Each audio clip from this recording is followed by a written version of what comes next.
Hello बच्चों, स्वागत है आप सभी लोगों का आज की नई क्लास में। हम लोग कक्षा 9 का गणित जो हमारा पहला अध्याय है माफ़ करना संख्या पद्धति, इसका हम लोग अध्ययन कर रहे हैं।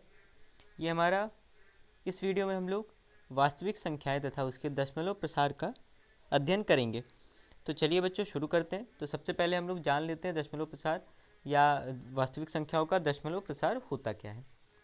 तो भैया यहाँ पे कुछ नंबर्स दिए गए हैं, कुछ संख्याएं दी गई हैं, इसका हम लोग दशमलव प्रसार करेंगे और इसी के माध्यम से हम लोग समझेंगे कि दशमलव प्रसार होता क्या है वास्तविक संख्याओं का। ठीक है, या परिमेय संख्या कह सकते हैं, आप परिमेय संख्या कुछ भी कह सकते हैं भैया। यहाँ पे आप परिमेय संख्या जानते हैं, आप परिमेय संख्या भी आप जानते हैं। मैंने दोनों चीज़ें आप लोगों को समझा दी हैं, पिछले वीडियोज़ में आप लोग जाके देख सकते हैं। यहाँ पे हम लोग डिस्कस करेंगे दशमलव प्रसार किसे कहते हैं, किस तरीके के होते हैं। तो यहाँ पे पहला क्या है, पहला है 10/3 भैया, 10/3। तो जो बटे में लिखा होता है इसका मतलब क्या होता है, जो बटे में संख्या होती है नीचे नीचे लिखी हुई संख्या होती है जिसको हम लोग हर के नाम से जानते हैं, और जो ऊपर लिखा होता है उसे हम लोग अंश के नाम से जानते हैं। तो हर से हम लोग क्या करते हैं, अंश को भाग देते हैं, डिवाइड करते हैं। ठीक है, भाग देते हैं। इसका मतलब आप इसको ऐसे समझ सकते हैं कि 10/3 है तो इसका हो जाएगा 3 से भाग देंगे हम लोग 10 को।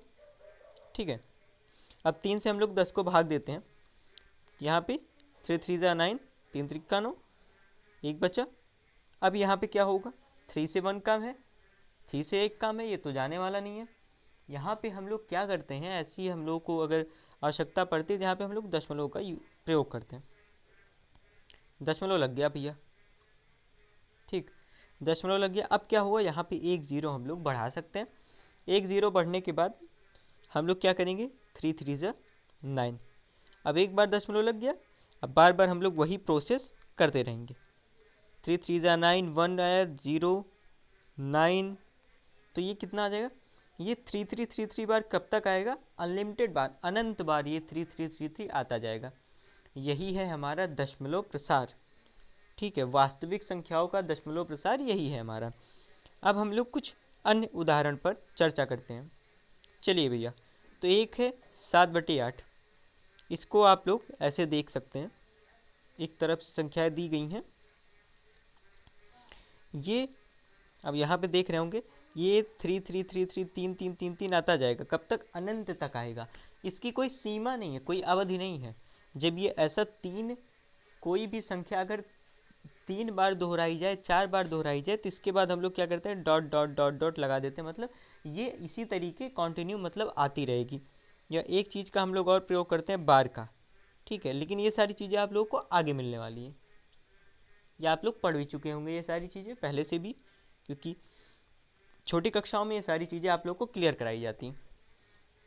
यहाँ पे हम लोग क्या करेंगे, 8/7 माफ़ करना 8/7 था, 7/8 था। 8 से 7 को भाग दिया गया।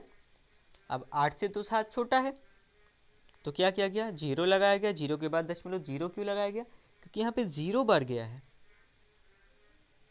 अब ये नहीं समझ में आया, कैसे नहीं समझ में आया, मैं समझाता हूँ। यहाँ पे 8 से आप लोगों ने भाग दिया 7 को, ठीक। अब यहाँ पे अगर ये चला जाता तो ठीक है, अगर नहीं जा रहा तो सबसे पहले हम लोग 0 लगाते हैं, मतलब ये कितने बार गया, 0 बार गया। ठीक है, तो इसमें से जब 0 हम लोग घटाएंगे कितना बचेगा, 7 बचेगा। कितना बचेगा, 7 बचेगा। अब हम लोग क्या करेंगे, दशमलव लगाएंगे। ये सही प्रोसेस है इसका, और यही प्रोसेस होता है, यही विधि होती है जब हम लोग दशमलव का प्रयोग करते हैं। तो ये चीज़ें आप लोग क्लियर हो कर लीजिए भैया, क्योंकि आप लोग पहुंचने वाले हैं बड़ी क्लासेस में। यहाँ पे आप लोगों को छोटी छोटी चीज़ें नहीं बताई जाएंगी, जो ज़्यादा डिफ़िकल्टीज़ आप लोगों को लगती हैं, ज़्यादा डिफ़िकल्ट लगता है, ज़्यादा आप लोगों को प्रॉब्लम होगी, वही सारी चीज़ें आप लोगों को अच्छे से समझाई जाती हैं।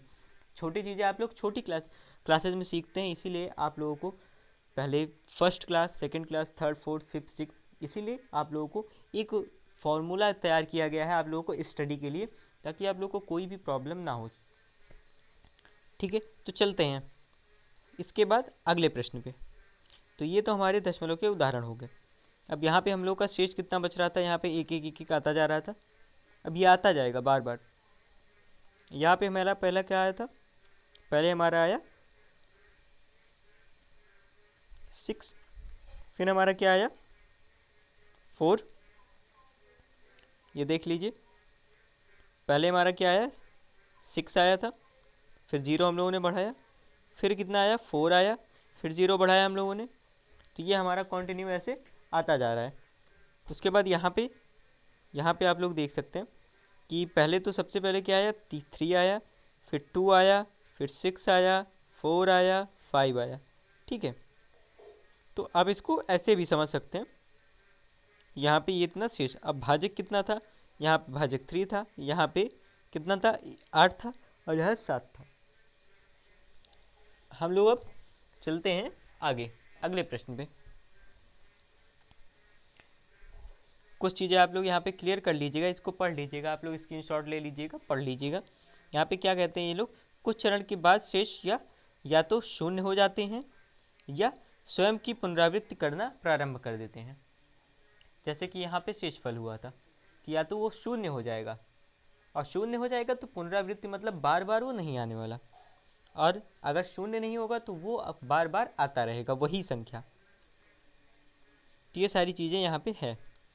आगे हम लोग चलते,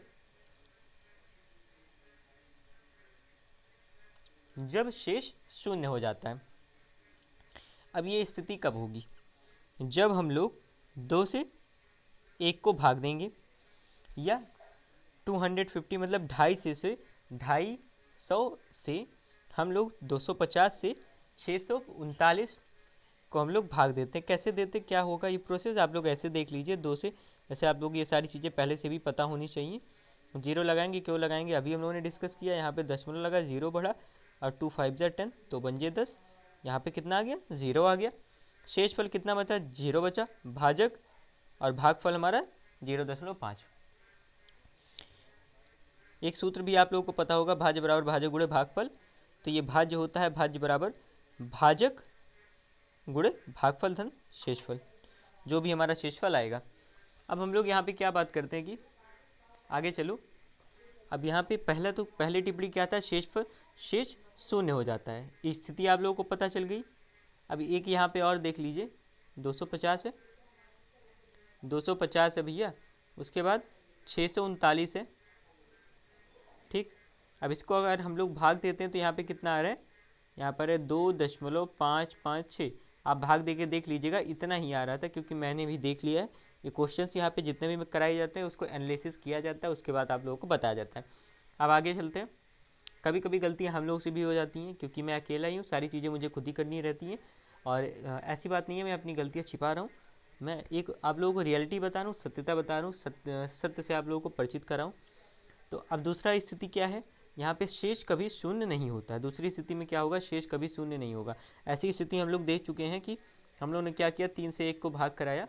ठीक है, तो यहाँ पे क्या हो रहा था, शेषफल बार बार, यहाँ पे हम लोगों ने क्या किया था, पहले 0 लगाया था, दशमलव लगाया था, 0 हुआ 9। ठीक,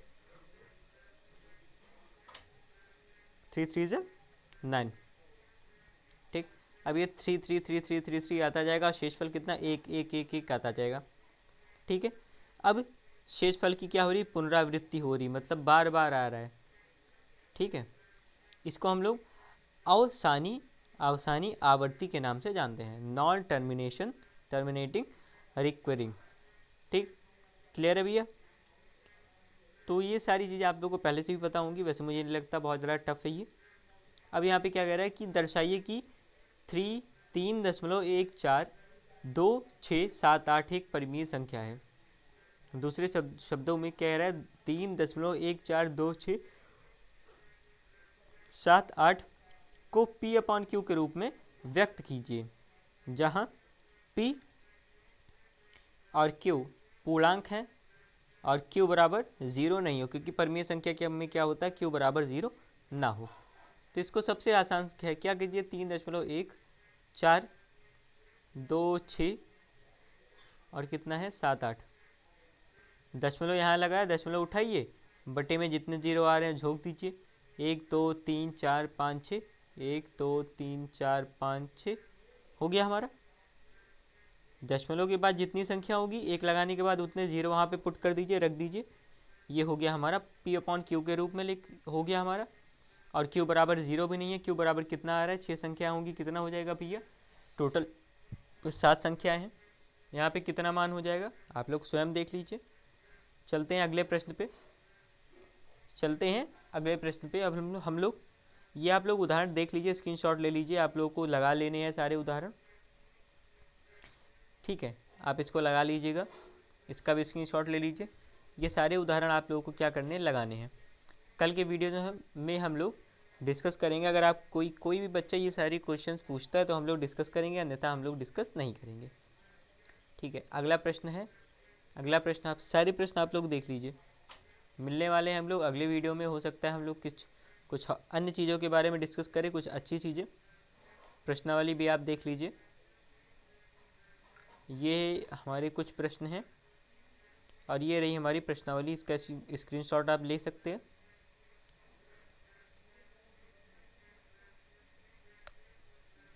ये रही हमारी प्रश्नावली।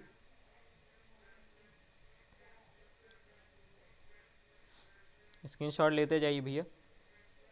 ख़त्म हो गया। तो कल हम लोग कुछ अन्य उदाहरण और इसके जो प्रश्न हैं, कुछ जो मुझे प्रमुख प्रश्न लगेंगे, उसके बारे में हम लोग बात करने वाले हैं।